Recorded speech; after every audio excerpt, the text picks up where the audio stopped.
So you're probably going to wonder why a utilities company might be talking about sanitation. Well, water and sanitation is part of the things that we look after.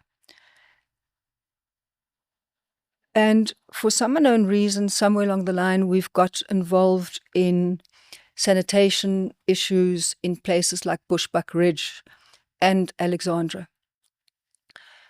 Part of what I want to show you today are some videos that we took in Alex. And I want to warn you that it is not pleasant to look at. It is rather disturbing, but it is a reality of life. So some of the basic things that we need to think about sanitation and the cleanliness of water is that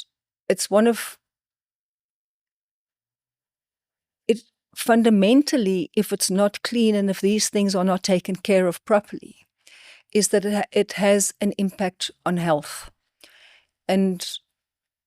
And if those basic things aren't done properly, then obviously from a health point of view, those things escalate, and then the cost on the health system increases, and it has an impact from that point of view. So, and it's like everything else and some of the things that we've spoken about before. If we take care of the basics and we don't do those things properly, and we plan those things properly, then the maintenance costs on those things become less, and there's less of an impact on the maintenance costs. The less planning we do up front, and the worse those things are, the more expensive the maintenance costs are, and the intended and unintended consequences become that much more. And it's exactly the same. So if we do the sewage costs and we do sewage maintenance, we do all of those things properly, then the cost from a health point of view and those sort of things will be that much less. But we do all of these things really, really badly.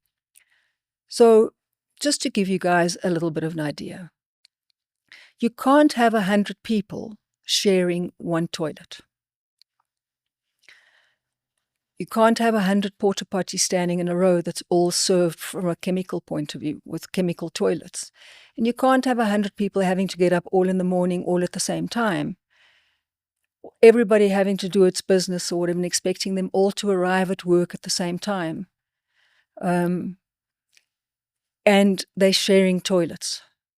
We all know that people's behaviors are different and things like that. And then people start fighting and people have issues and things like that. And then toilets start being locked and things like that because they don't want people to share things or whatever. And it creates all sorts of drama. You can't do things. I mean, it's not a dignified way for people to live, and it's not a dignified way for government or municipalities to treat people, expecting people to live in such a way. It's not acceptable. And of course it will have an impact on people's health. Of course it will have an impact on people's dignity. It's not right for us to treat people that way. So some time ago, and I think that most of us are also aware of some of the corruption and some of the tender corruption that has happened, not just in the city of Johannesburg, but also in Ekurhuleni, when it's come to some of the awards of these tenders when it comes to chemical toilets.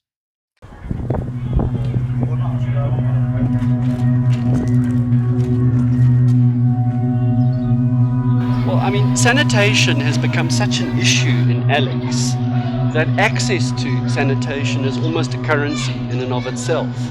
A yard like this one that we are in, it's a place where you find this formal settlement, like you have a room, and you've got your toilet, you've got your tap, which is used within the community.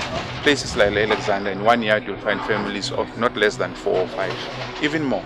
Groups come around and formally take ownership, lock them so that they can then maintain them. But it has the effect of then excluding others. Unless you're part of this group, struggle to then find access to toilets. The municipal, in terms of delivery, is very slow. People will complain and launch their grievances, but it takes years and forever. So they end up taking responsibility on their own. If a toilet is blocked, what is the turnaround time? It go on for months. It can go on for months. The aim of this morning was to kind of uncover these really filthy, inhumane sort of solutions that have been presented for sanitation in the area.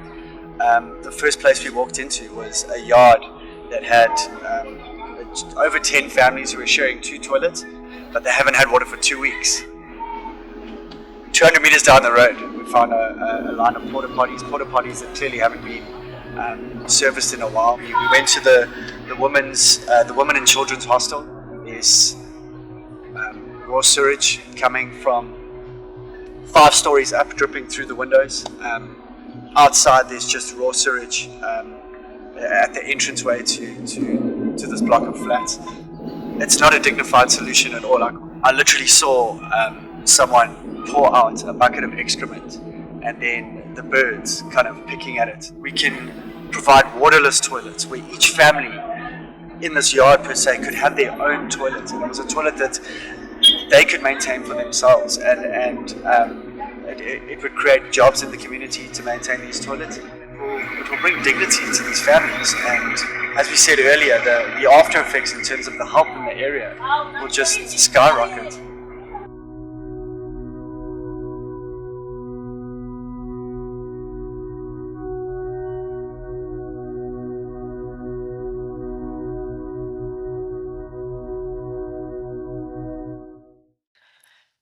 And what I want to do is I'm going to show you on some of the differences in costs of what has been submitted to both of these municipalities in the past about providing waterless toilets as solutions so that each individual home can have an individual toilet, land up with an individual toilet, versus these chemical toilets that are serviced by whoever it gets awarded to. And with the reality, instead of these toilets being emptied into the sewer farms or whatever that's run by the city where it should go, these guys are lazy, and what they do is they go and empty them into the Yxkay River and whatever. And we land up with all the rivers being polluted the way that they are. But from a cost point of view, I want you to have a look at what these costs are. So, granted, these costs were done quite a long time ago, but if you look at it, these toilets would have been paid off by now. But instead, if you take a 10% escalation, you can do the cost analysis for yourself and see, and just imagine what the city is paying for these chemical toilets now in comparison to what they would have been paying in 2016 or 2018 when these costs or whatever were done. It is absolutely scary. And still, people are still living in exactly the same squalor and exactly the same conditions as what they were 10 years ago. Not acceptable. And the impact on health is just as extreme as what it was back then. And the cost of what it's costing us from a city point of view and a ratepayer's point of view has gone up exponentially. So I'm warning you about the video, not something to look at, not great to look at, but it's something that needs to be addressed, and it needs to be addressed in a different way. The definition of insanity is continuing to do something the same way and expecting a different outcome. If we want dignity for our people, we need to do it differently. If we want a different financial outcome, we need to address things in a different way. Please look at this. Please, let's do something differently. Let's take care of our people in a more dignified manner. Take care.